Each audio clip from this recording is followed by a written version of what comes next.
Las emociones aflictivas son realmente son algo para preocuparse. Y en el budismo se habla en un principio la emoción principal, que no es una emoción, es una aflicción, es la ignorancia. La ignorancia de no saber qué es lo que somos, suponemos algo, lamentablemente en forma errada, y en base a esa suposición formo toda mi existencia, mis percepciones, mis emociones, en base a que yo soy un Gerardo, un ser, un yo, etcétera, etcétera. Es una suposición errada, pero bueno, todos la tenemos, ¿no? Esa es la madre, esa fija nuestra percepción. De ahí en adelante, como yo existo, existe el otro, ese dualismo de sujeto y objeto es permanente. Todos funcionamos de esa manera. Si yo les pregunto, ¿alguno funciona de distinta manera? Y alguien me dice que sí, yo creo que tendría que ir a un psiquiatra. Porque no funciona de esa forma. Realmente no es que uno al iluminarse mezcla las cosas. Es decir, hay una manera en que ese dualismo continúa percibiendo. Eso es un mero dualismo, digamos, ¿no? Pero realmente todos funcionamos en forma dualista, ¿no? Yo vine acá, estás en el auto, voy, me tomo un café, qué sé yo, todo, me tomo el café. Acá estoy hablando, los veo a ustedes como, no voy a decir objetos porque se van a sentir mal, pero los estoy viendo como yo como sujeto y ustedes como aquellos que estoy percibiendo, separados de mí. Yo me voy, ¿viste? Y ya está. Entonces todos funcionamos de esa manera, nadie se preocupa. En nuestra cultura alguna vez oyeron en secundaria, en primaria, secundaria, universitaria, terciaria, lo que fuera, ¿alguna vez en nuestra cultura alguien les dijo que el dualismo era una falacia? No, no lo tenemos. Y ese es el principio del budismo, es ese, digamos, eso responde a la naturaleza de las cosas tal cual son. Pero está tan adentro de lo que hablaba de las propensiones y los hábitos. Eso es imposible de parar, no podemos parar el dualismo porque lo entendí, entonces ya no tengo más dualismo. No, eso va a seguir. Por eso es que tenemos que recurrir a un sistema, y el sistema es el Dharma. Entonces, entendamos que las emociones aflictivas, mientras nos dominen, generan sufrimiento, y lo que nosotros queremos es no sufrir. Entonces se dice que hay, la primera es esa aflicción de la ignorancia que fija el dualismo. En base al dualismo, entonces yo puedo percibir a alguien que me amenaza y reacciono con odio, con rencor, con agresión, con lo que fuera. El segundo veneno, se llaman los tres venenos, y a alguien que fomenta esa estructura del yo porque me alaba, porque esto, porque lo otro, entonces lo seduzco, porque estoy bien con esa persona o con en esa situación, y eso es el deseo, el apego y todo lo demás. Esa es la tríada fundamental. Siempre nuestra conciencia está funcionando en base a esta tríada. Ignorancia, agresión y apego. De aquí surge también el orgullo, surgen los celos, de aquí surgen 100, de las 100 se van multiplicando, y según Buda hay 84.000 emociones aflictivas. Pero hay 84.000 puntos del Dharma. ¿Por qué? Porque al Dharma se lo considera el gran antídoto para eliminar las emociones aflictivas. Entonces las emociones aflictivas en general se las consideran como un veneno, porque justamente son las que nos impulsan a actuar, y una acción motivada por una aflicción resulta en sufrimiento, que va en contra de lo que nosotros estamos buscando. Entonces en el Theravada, el primer camino, ¿cuál es la actitud con respecto a las emociones aflictivas? Bueno, esto es como un veneno. Si alguien me dice, esto es un veneno, yo lo rechazo. No quiero saber nada porque sé que me va a venenar y voy a sufrir. Entonces, cuando hay emociones aflictivas, simplemente se rechazan. Y de hecho, principalmente en ese sistema, ¿no?, del segundo camino, que sería el camino del Theravada, la preocupación mayor es en el deseo. Por eso es la orden monástica. Si uno ve los votos de la orden monástica, celibato, uno no puede tener más de 3 hábitos y ninguna otra ropa, no puede bailar, no puede usar joyas, no puede... Hoy creo que cambió un poquito, pero digamos en términos estrictos, en rigor es así. Come una vez al día, ¿viste? Antes del mediodía, después ya no come más. Todo está como para, en cierta manera, combatir el deseo. Era la mayor preocupación. Por supuesto que siempre está también el aspecto de la sabiduría y de la ignorancia, ¿no? Pero eso es lo que primero, lo que más presente está en nuestra mente. Realmente, por supuesto que la ignorancia siempre está, pero es mucho más sutil. Lo que realmente, ¿cuál es la emoción más frecuente en la mente de todos nosotros? Es una pregunta. El deseo, ¿no? Vayan a un supermercado, el deseo. Me voy a tomar un cafecito, el deseo. ¿Viste? Le voy a poner más azúcar, el deseo, pero con apego. El problema es que el deseo nuestro es siempre con apego, porque, ¿viste? Nos fijamos a eso. Bueno, entonces el segundo, que sería el tercer camino del budismo, no tiene esa actitud. Dice, bueno, pero si la aflicción esta tiene ese poder como para matarme, como el veneno, si yo logro transmutarlo y transformarlo en una medicina, entonces puedo utilizarlo para crecer, porque uso esa energía. Entonces, en ese sentido, hay un cambio de actitud. Es decir, que ya la persona tiene mucho más coraje. Ya no le asustan las emociones aflictivas, porque dice, bueno, voy a transformarlas. Así, la persona, entonces, como práctica, de pronto hay una situación en la cual le surge el odio, porque hay otra persona que lo está hiriendo, y hay varias maneras que recurre. En vez de decir, no quiero saber nada, ¿viste? Lo deja, se va, lo que fuera, empieza a trabajar con eso, pero esa persona me está hiriendo porque es como una especie de robot, está dominado por sus propias aflicciones, pobre persona, está generando un mal karma. Es un paso más elevado para responder, y uno termina, y en vez de reaccionar con odio, reacciona con empatía, con compasión y demás, ¿no? O sea que ha transformado aquello que fue odio, la energía se transmutó y terminó siendo en compasión. O lo mismo, es decir, o puede surgir un momento de gran apego por una cosa y uno empieza a acordarse, bueno, pues todo es ilusorio, nada tiene existencia concreta, lo que yo estoy viendo es una proyección de mi mente en realidad, y también disuelve ese momento de apego y queda con un momento de insight, ¿no? de visión sobre la naturaleza de las cosas. O sea que la actitud es distinta. Y lo que da la posibilidad de esa actitud es que la persona está mucho más sabia. Hay que tener coraje para ser compasivo. La sabiduría bien, porque uno lo hace solo en su casita y listo, pero la compasión hay que salir, hay que sacrificarse, hay que a las 2 de la mañana te llama alguien, vas y te sacrificás y lo haces. Digamos que hay que tener, no es tan fácil la compasión. Todo muy lindo, nos llenamos la boca con que la compasión y el amor y la compasión y todo el mundo habla de eso, pero la cosa es muy difícil, porque constantemente requiere un cierto sacrificio de parte nuestro. Entonces la compasión hace que la persona se vuelva muy robusta, muy confiada. Bodhisattva es la palabra para el que sigue el camino del Mahayana, que es el que está basado en el segundo giro de la rueda del Dharma, este tercer camino del cual, yo era el tercero o segundo, ya los confundí, pero bueno, este tercer camino es el camino del Mahayana. Entonces, en el Mahayana dice, uno lo que está aspirando es que la confusión de la ignorancia uno pueda eliminarla. Y lo que queda entonces es sabiduría. ¿Y quién es el que cursa ese camino del Mahayana? Se lo llama técnicamente como Bodhisattva. Bodhi significa iluminación, Sattva es héroe, es una persona con coraje. La misma palabra está diciendo que es un guerrero. Y es un guerrero porque necesitas coraje para ser compasivo, necesitas coraje para realmente implementar que las cosas son ilusorias. Se necesita coraje, salirse de la zona de confort, se necesita coraje para eso. Y entonces es un bodhisattva. Ahora, todo el camino de este tercer camino, en realidad está basado en que, bueno, ¿cuál es la causa para nuestra iluminación? Esencialmente que ya somos un Buda. Pero la visión es que somos un Buda en potencia.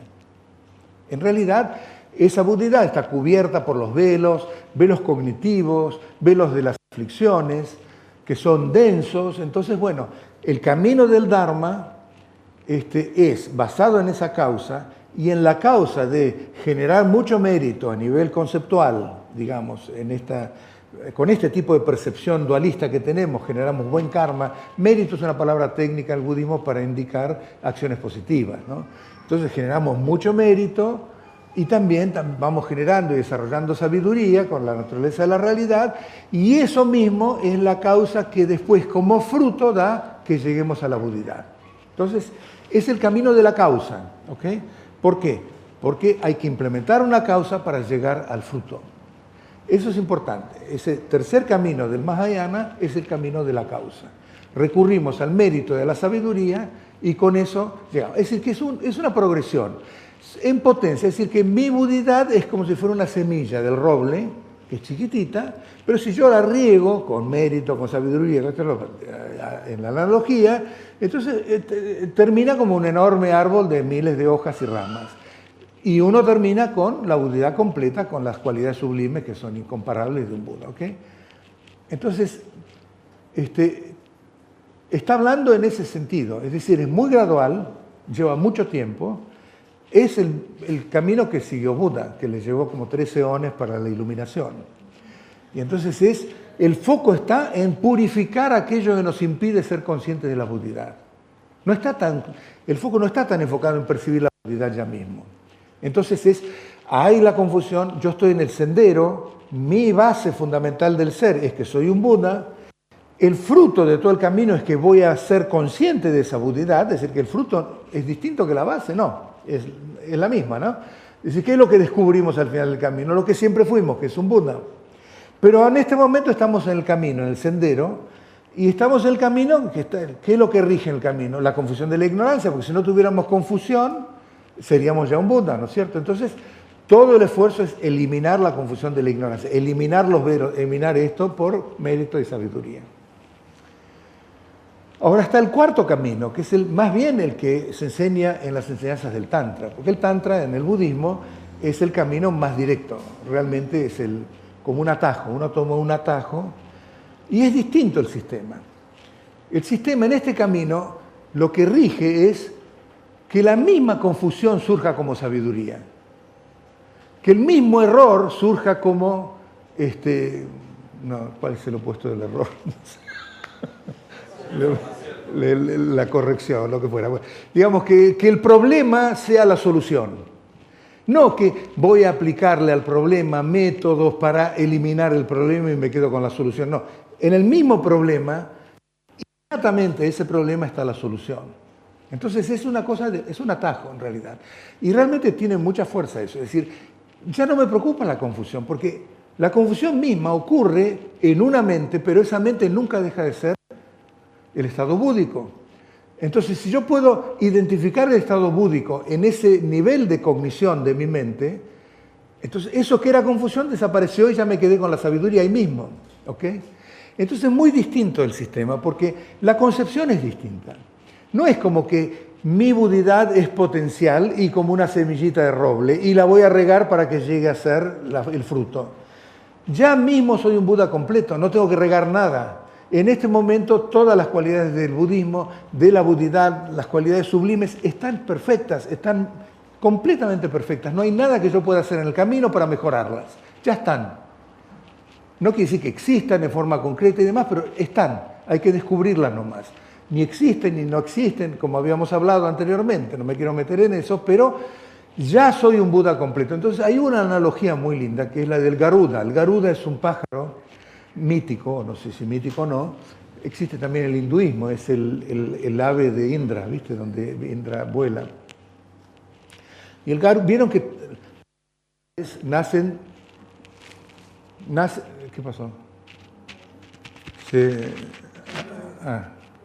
No, se me cayó de la oreja, me parece. No, me parece que salió de la oreja.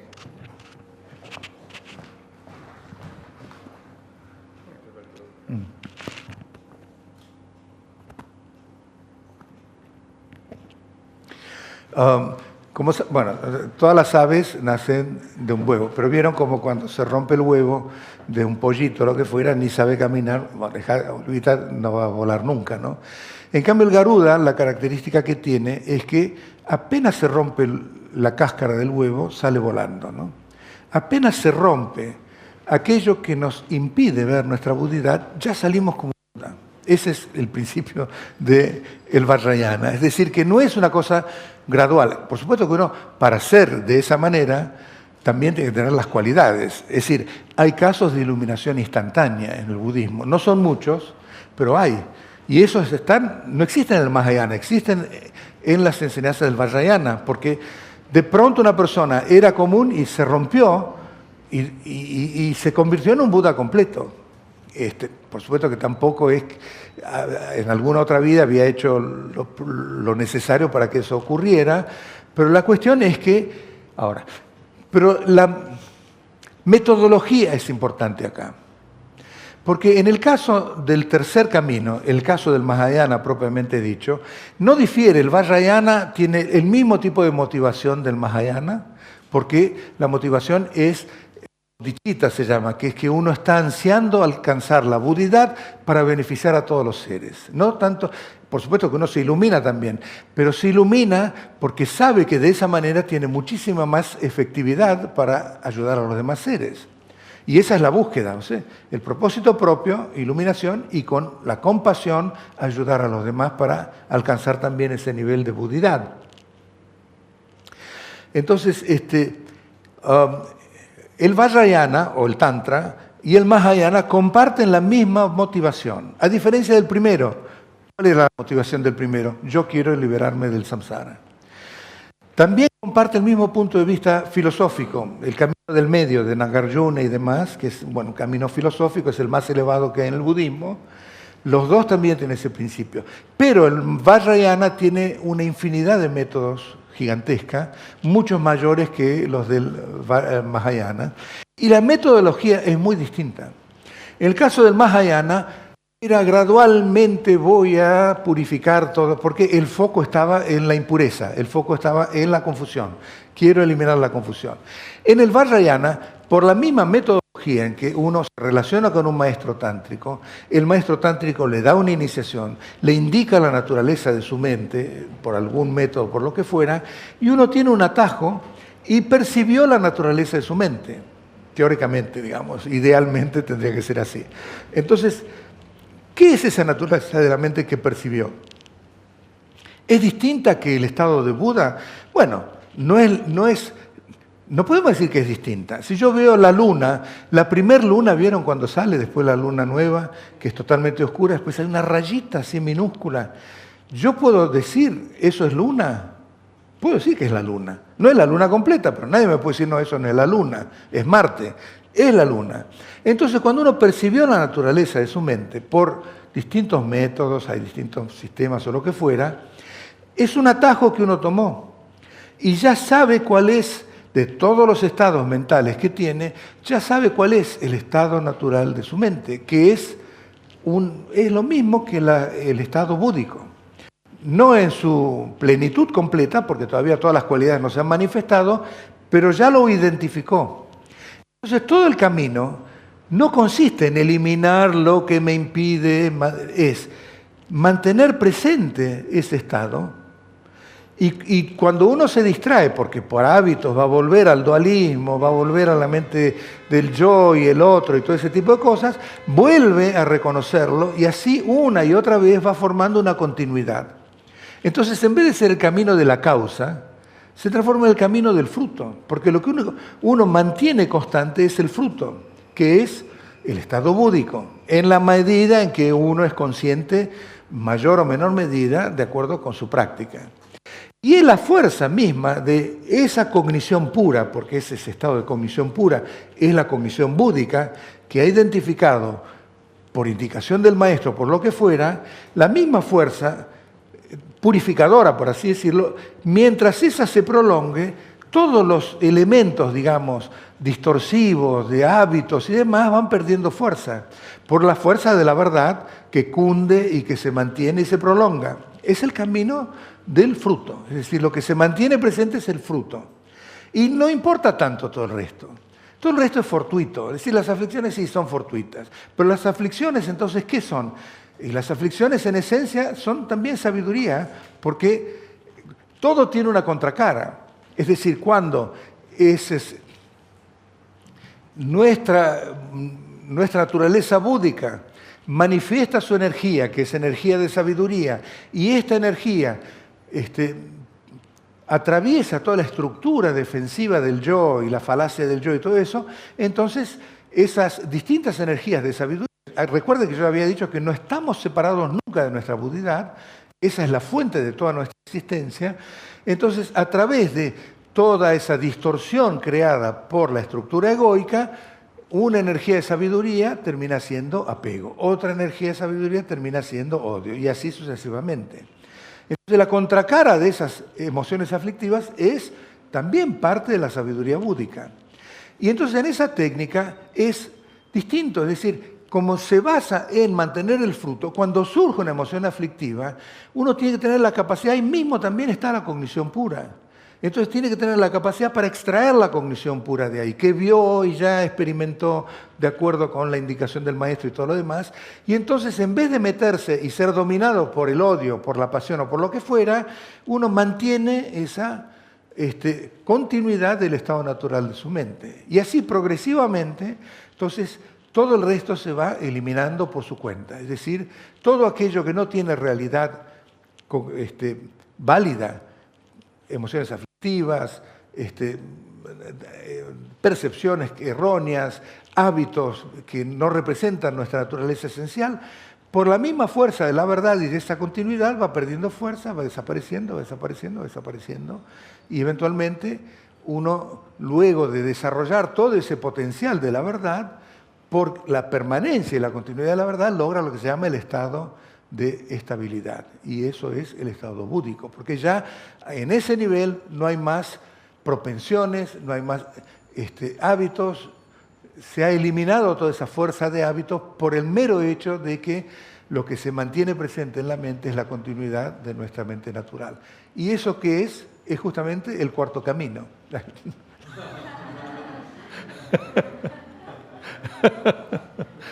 Budista, ¿no?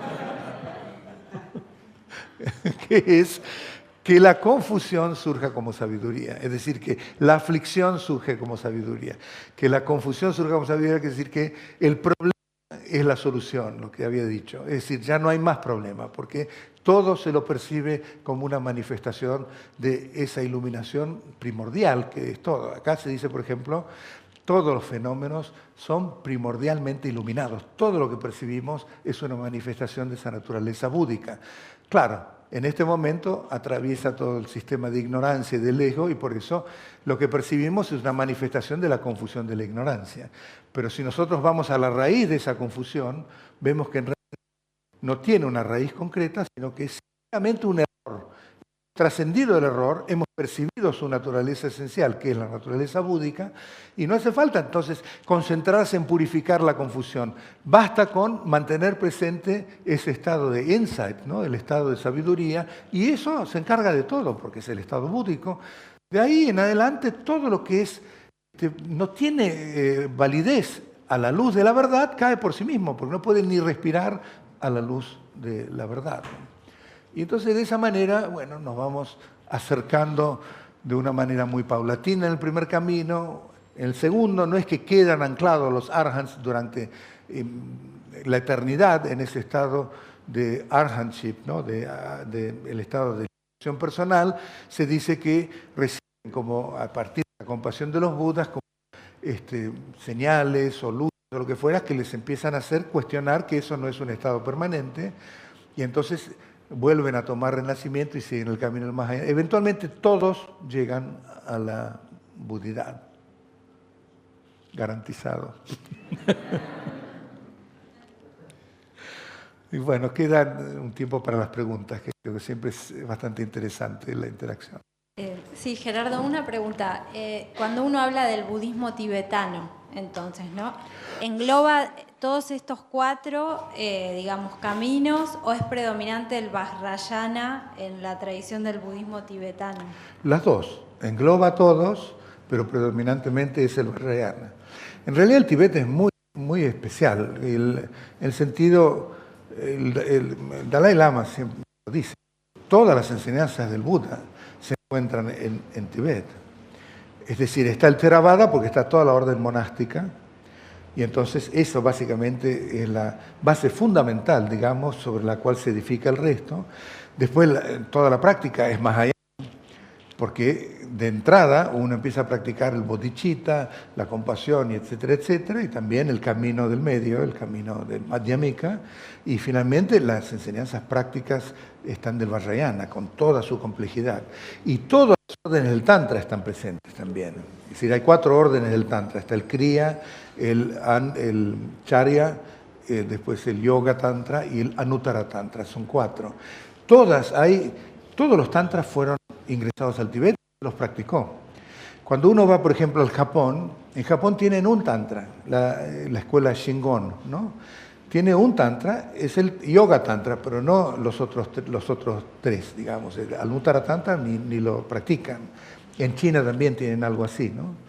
Entonces, en realidad es una sociedad que uno cuando la ve es muy extraño, o no, digamos, a un nivel social era cuestionable porque, viste, habían aristocracia y latifundios y siervos y un montón de cosas, pero de cualquier manera estaba estructurada de tal forma que era una fábrica de santos. Es decir, la producción de siddhas, viste, de gente liberada, con realización de grandes santos, ¿no?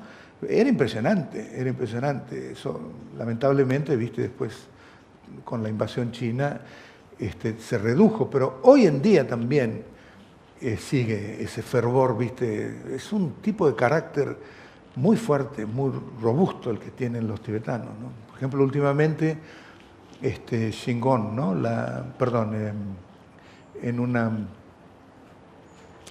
Hay un lugar que se llama Sertar, ¿no? Entonces hace varios años un gran maestro empezó ahí y llegó a tener 10.000, 12.000 personas, ¿no? Y muchos de los cuales un tercio eran chinos viviendo en Tibet, que, bueno, los chinos tienen los genes, mucha espiritualidad, entonces, bueno, se convertían. Y, bueno, eso no les gustó mucho, viste, al gobierno chino, entonces arrasaron con topadoras y se desmembró todo. Y a este gran maestro lo pusieron en arresto domiciliario, después murió en arresto domiciliario. Un discípulo de él, ¿no? El Khenpo Tsultrim, él siguió. Y de pronto, después de pocos años, cuando empecé a enterarme, ya eran 18.000. No es que se eliminó, ¿no? Ahora de vuelta vinieron los chinos y empezaron a reducirlo, ¿no? O sea, pero lo importante de este cuento no es tanto que los destruyen, porque, bueno, ese no es mi punto. El punto es el fervor tibetano, es decir, que no importa lo que pase, viste, es como un fuego que vuelve a arder, ¿no? Practicantes extraordinarios, sí, sí.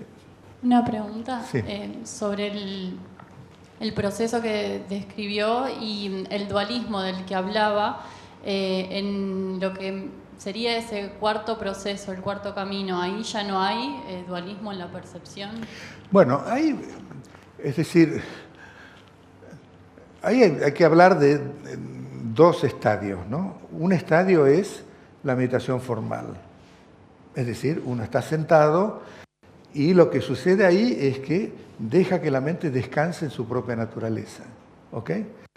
Todo lo que suceda, si la mente no se distrae de ese estado natural de la mente, está más allá del dualismo. Ahí no hay noción de meditador y meditando o de objeto de meditación, porque el dualismo a un nivel interior es muy sutil, ¿no? Ahí ya no estamos hablando del dualismo de, viste, la taza de café y uno mismo. Uno puede tener mucho dualismo, no mucho, pero un dualismo muy sutil, cuando hay noción de que hay un meditador que está instalado en una meditación, en un objeto de meditación.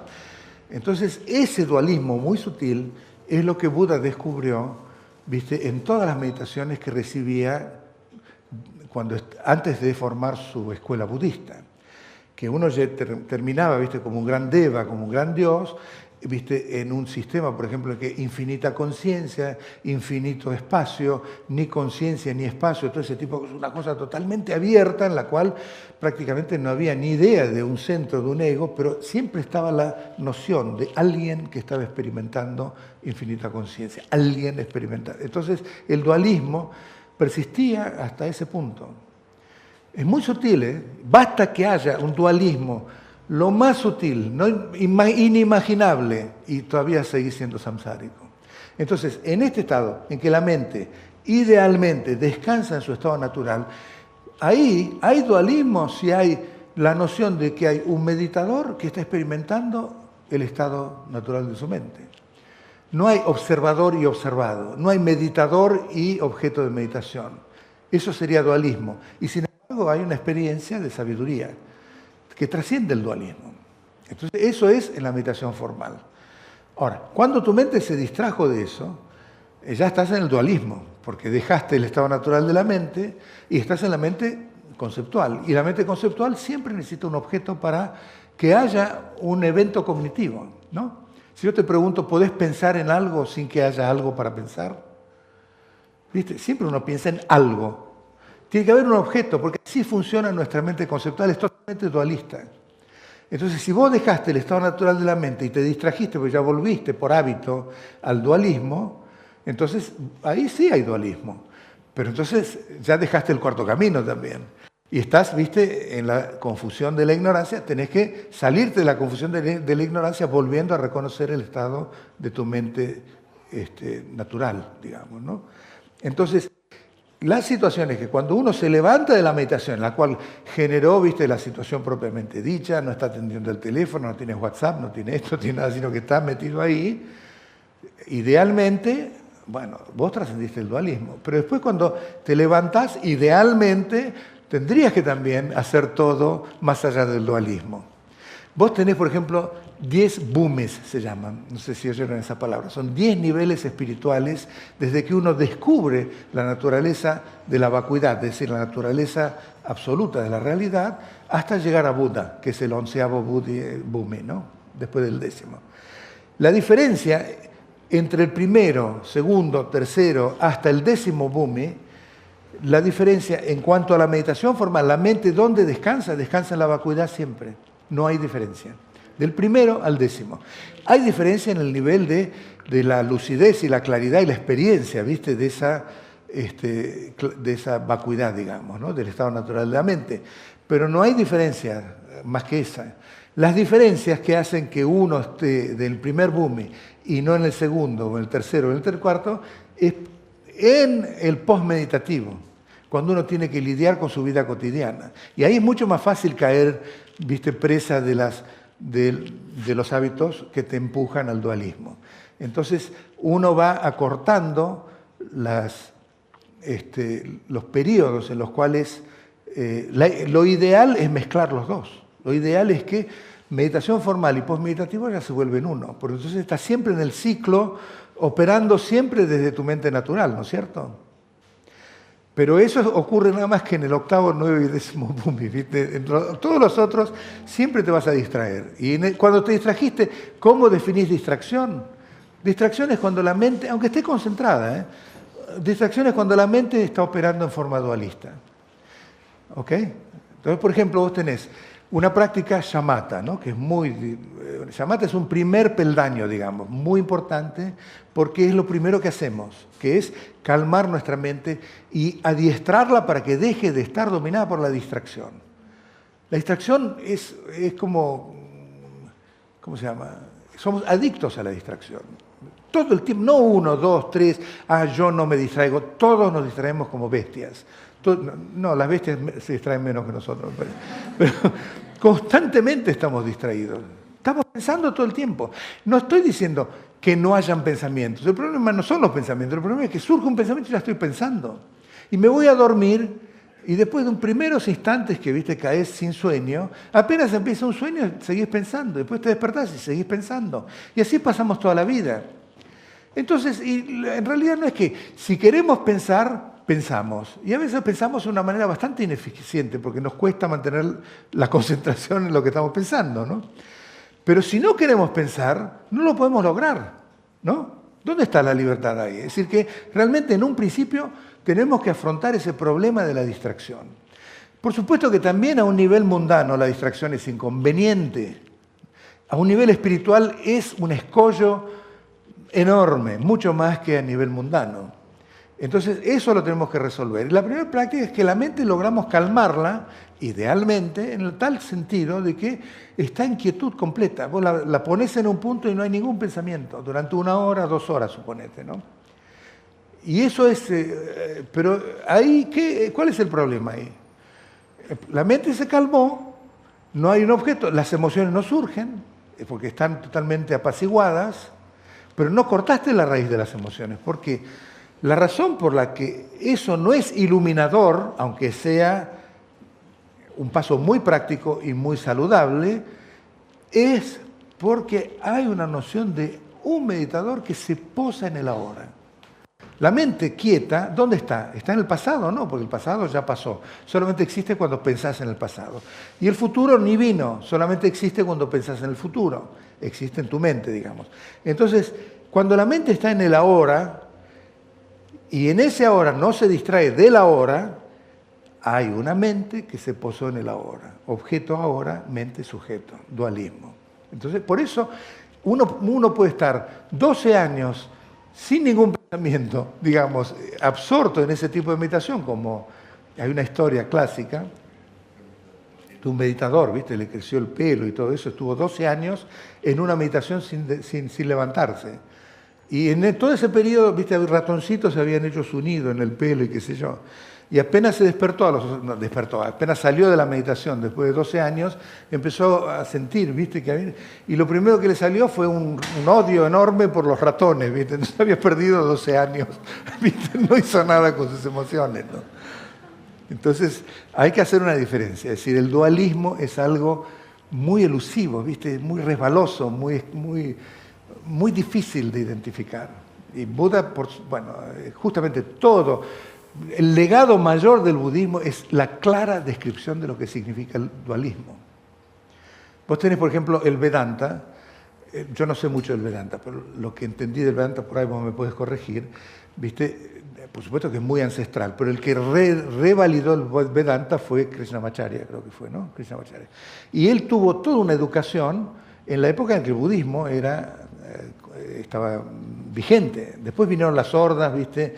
Y destruyeron el budismo y demás, y entonces quedó muy débil, pero su educación fue Nagarjuna, el camino medio y todo eso. Entonces revolvió a revivir, digamos, el Vedanta, pero influido por todo ese tipo. Ya no habla de un creador, ¿viste? No es teísta propiamente dicho, habla de ¿cómo se llama? El del incondicionado, ¿viste? Un montón de cosas que, bueno.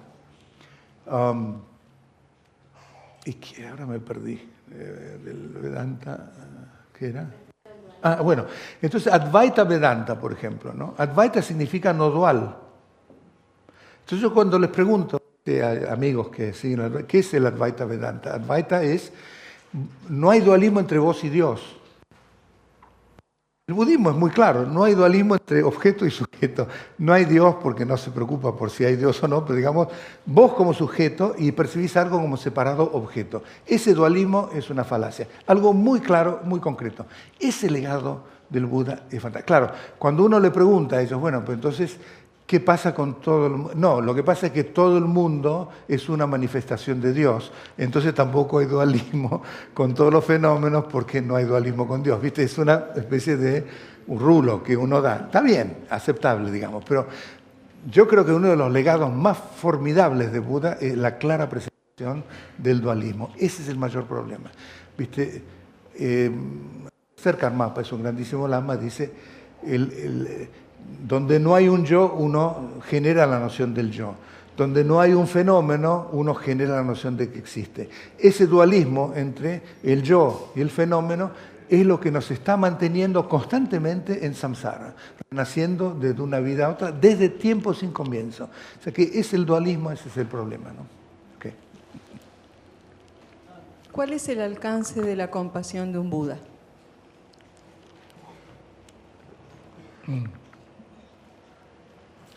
Bueno, por empezar, cuando se habla de los seres, no se remite exclusivamente a los seres humanos, digamos, y se excluye a los animales, porque todos tenemos conciencia, la misma conciencia que siente emociones, que percibe, que conoce, en mayor o menor medida. Y la esencia de todos los que tenemos ese tipo de conciencia es Buda, es decir, que todos somos un Buda. Entonces, el alcance está dirigido a los infinitos seres. Nosotros percibimos una cuestión kármica a los animales, pero en realidad hay otros 4 niveles de existencia que es otra dimensión. No los percibimos, pero bueno, tampoco podemos negarlos simplemente porque no los percibimos, ¿no? Es como decía uno de mis maestros, es decir, ¿vos podés ver mis pensamientos? No. Entonces podés negar que yo tengo pensamientos simplemente por eso, ¿viste? Entonces quiere decir que están los devas, ¿viste?, superiores a nosotros, y están los seres inferiores, ¿viste?, como los animales, otros seres que están atormentados por hambre y sed, ¿viste?, cuya razón de existencia es la avaricia, ese enorme apego por lo que fuera. Y después también seres que tienen experiencias infernales, ¿no? Gente que ha creado mucho sufrimiento, ¿viste?, mercenarios, gente, bueno, odio, mucho odio, ¿no? Todos estos distintos niveles de existencia ocurren en base a estas emociones aflictivas principales, ¿no? Entonces son infinitos los seres. Uno dice, así hasta donde se extiende el espacio, se extienden los seres. What's up? Y entonces la compasión está dirigida a todos los seres. Pero una característica es la ecuanimidad. Y eso es lo que hace, ¿viste?, de la compasión algo tan formidable, la compasión de un Buda. No hay diferencia, y cuando uno va desarrollando, se llaman los 4 inconmensurables, y uno los puede desarrollar también con esta inteligencia humana. ¿Okay? Empezamos a desarrollar el amor altruista, está dirigido o ese anhelo de que los seres sean felices. Entonces uno empieza a practicar con alguien que ama mucho, por ejemplo, padre, madre, hijo, hija, perro, lo que fuera. Y uno imagina que es feliz, ¿viste?, y comparte esa felicidad. Y después alguien que es neutro, y finalmente con alguien que te ha herido, ¿viste?, un enemigo y lo que fuera. Porque la ecuanimidad es lo más importante en todo eso.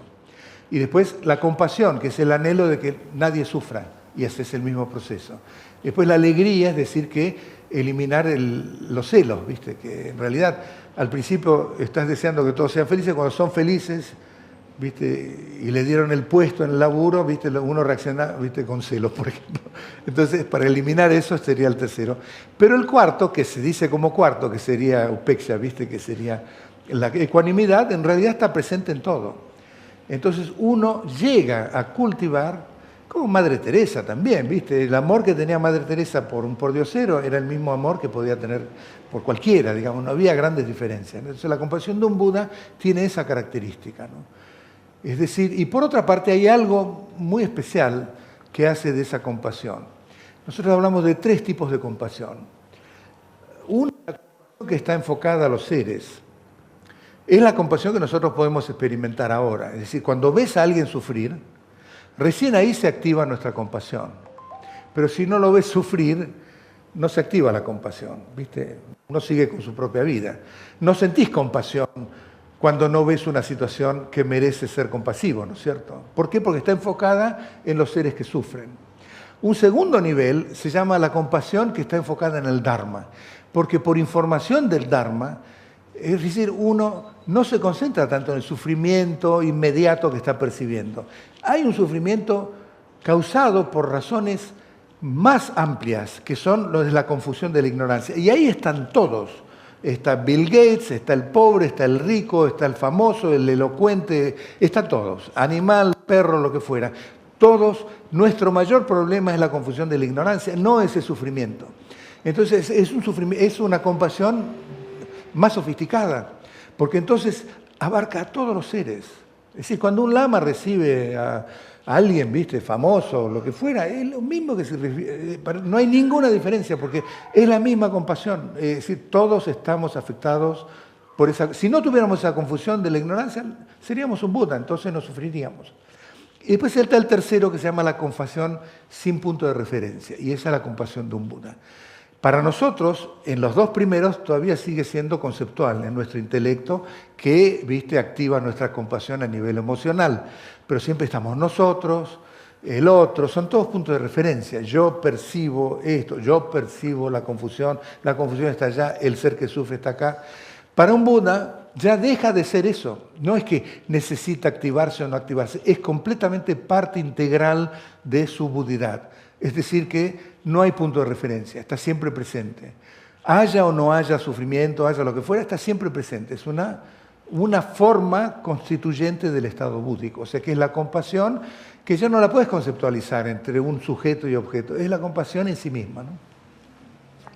Bueno, quiero agradecerle a Gerardo toda la charla que nos dio, con una gran sabiduría, y que después todos ustedes van a tener que digerir todo esto, bastante digerirlo, porque hay para digerir acá muchas cosas. De cualquier manera, lo que él dice y lo que enseñamos nosotros siempre, que pedimos compasión para el que llega a este mundo, es el niño, tener compasión con él y que sea educado correctamente, tratando de eliminar la ignorancia, y también compasión para el que se va del mundo actual, que es una de las cosas que carecemos hoy. Muchas gracias. Gracias.